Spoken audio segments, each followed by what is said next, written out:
Bismillahirrahmanirrahim. Assalamualaikum warahmatullahi wabarakatuh. Halo teman-teman, perkenalkan nama saya Dandi Apriandi dari Fakultas Keguruan dan Ilmu Pendidikan Program Studi Pendidikan Matematika Universitas Surya Kencana Cianjur.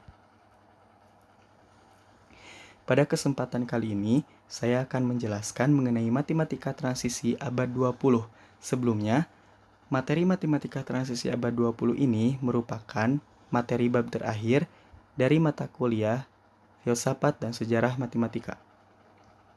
Baik, matematika transisi abad 20. Yang pertama, konsep matematika masa transisi ke abad 20.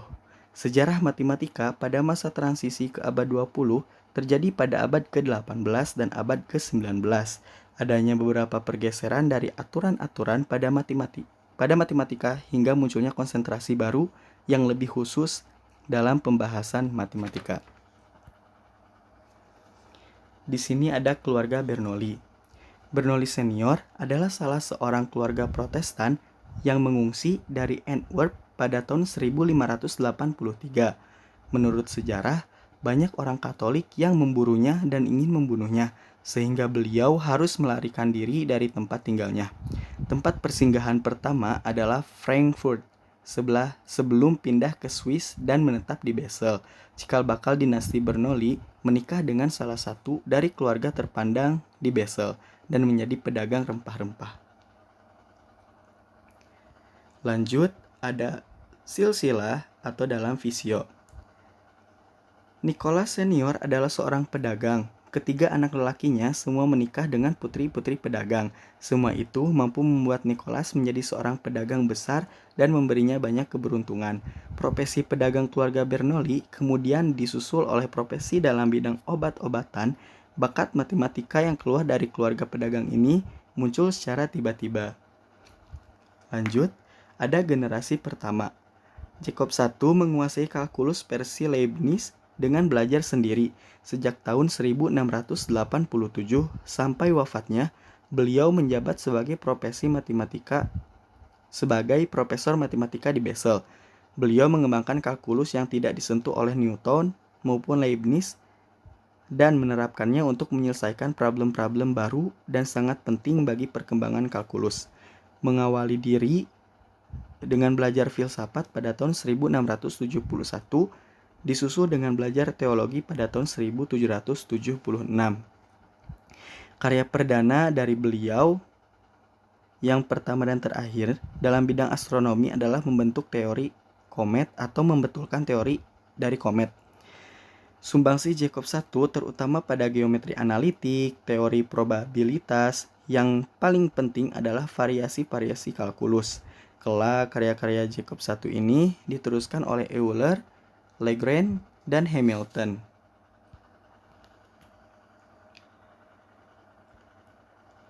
Kemudian, pada abad ke-20, ahli-ahli berusaha sejauh mungkin menyusun generalisasi dari konsep-konsep matematika dan untuk perkembangan praktis.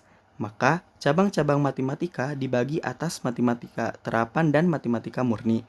Maka, lahirlah ahli-ahli khusus yang hanya tertarik pada bagian-bagian tertentu saja dari suatu cabang matematika itu. Setelah penemuan teori himpunan oleh Cantor, banyak orang memakai teori itu sebagai landasan sistem bilangan asli.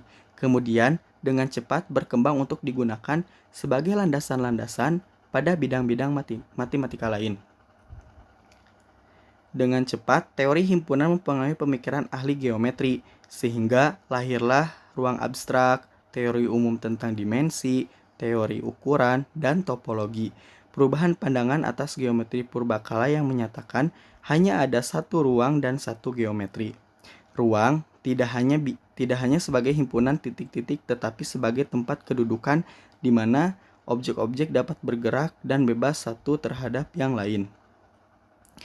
Setelah tercipta geometri analitik, geometri non-Euclid, dapatlah geometri diterima lebih dari satu, dan kemudian ruang lingkup tersebut dipandang sebagai transformasi kongruensi pada dirinya sendiri. Maka geometri dipandang sebagai studi sifat-sifat konfigurasi titik-titik yang tidak berubah bila ruang tertutup dikenai oleh transformasi itu, dan melahirkan komponen-komponen matematika baru. Setelah Cantor menciptakan teori himpunan pertama awal abad 20, teori itu digunakan untuk sistem bilangan asli. Sehingga teori himpunan tersebut memasuki berbagai cabang matematika. Kemudian ada Charles Sanders Peirce pada tahun 1839 sampai 1914. Pada tahun 1881 menerbitkan buku yang berjudul The Ground Logis, Bersihkan Simbolik Logis atau Teori Logika dengan menggunakan lambang-lambang. Boole menyusun tabel kebenaran pada pengerjaan logika. Teori himpunan dan logika itu pun kemudian masuk dalam cabang-cabang materi material yang disebut matematika modern sekarang. Kemudian 2. Perkembangan suatu konsep matematika transisi ke abad 20. Yang pertama, menurut Alfred North Whitehead 1861 sampai 1947 dan Bertrand Arthur William Russell 1872 sampai 1970. Beliau menerbitkan buku dengan judul Principia Mathematica. Buku itu berisi landasan matematika yaitu aljabar proposisi dan teori himpunan. Dalam buku itu diciptakan perumusan paling umum sifat dari logika lambang. Maka Principia Mathematica itu menjadi landasan umum dari matematika abad ke-20. Mazhab atau aliran dari Russell dan Whitehead itu menyatakan bahwa semua matematika dapat dipandang sebagai jenis logika. Mazhab itulah yang disebut dengan mazhab logistik. Kemudian ada David Hilbert 1862 sampai 1943. Beliau menciptakan matematika dengan menggunakan lambang seperti permainan catur dengan aturan-aturan sederhana. Lambang-lambang dan aturan yang diciptakannya kemudian dapat ditafsirkan ke dalam bentuk matematika lain. Mazhab dari Hilbert ini disebut dengan mazhab formalis. Kemudian ada L.E.G. Brouwer 1881. Beliau menganggap logika merupakan bidang studi di dalam matematika, maka ia lebih mengutamakan matematika itu dari logika. Intusilah yang mengatakan demikian, sehingga L.E.G. Brouwer dipandang mewakili mazhab intuisi. Aliran intuisi berpendapat tidak mungkin terdapat suatu peneliti matematika yang dapat dijelaskan. Kemudian ada Rudolf Carnap 1891. Pada tahun 1920, Carnap mengembangkan formalisme ke dalam analisa bahasa. Dengan demikian, pertentangan antara kaum formalis dengan kaum intuisi semakin tajam. Kemudian ada Kurt Gödel 1906. Pada tahun 1931, pertentangan antara kaum formalis dan kaum intuisi itu mereda setelah Gödel memberikan pencerahannya. Ia menemukan bahwa tidak mungkin membuktikan konsistensi dari suatu sistem itu sendiri, maka penelitian struktur masih berjalan seperti dilakukan Bourbaki. Terakhir, Bourbaki 1934. Semula, beliau dengan kelompoknya hendak menyusun baik pelajaran tentang analisa dengan pandangan baru yang berlaku.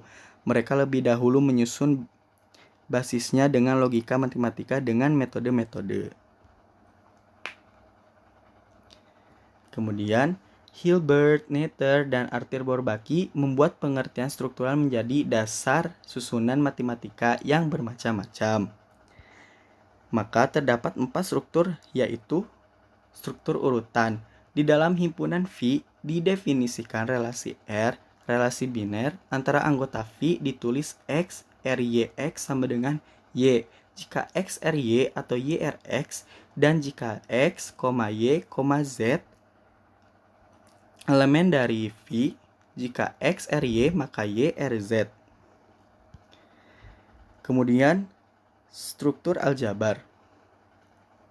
Di dalam himpunan Phi didefinisikan komposisi atau beberapa komposisi dan hubungan komposisi itu ditemukan dengan syarat-syarat, misalnya perkalian vektor.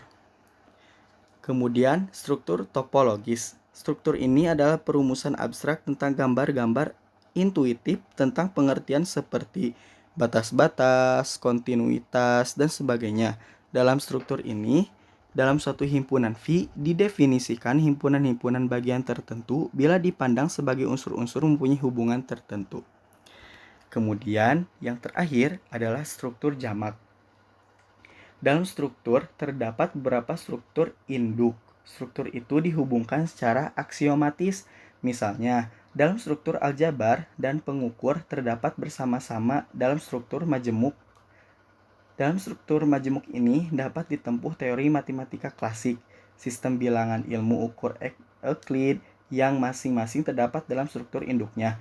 Namun, diragukan apakah kelompok Bourbaki ini dapat mengaplikasikan semua cabang matematika dalam pembagian strukturnya. Sekian dari saya, mohon maaf apabila masih banyak kekurangan maupun dari penguasaan materi ataupun dari bahasa dan pengucapannya. Terima kasih atas segala perhatiannya. Assalamualaikum warahmatullahi wabarakatuh.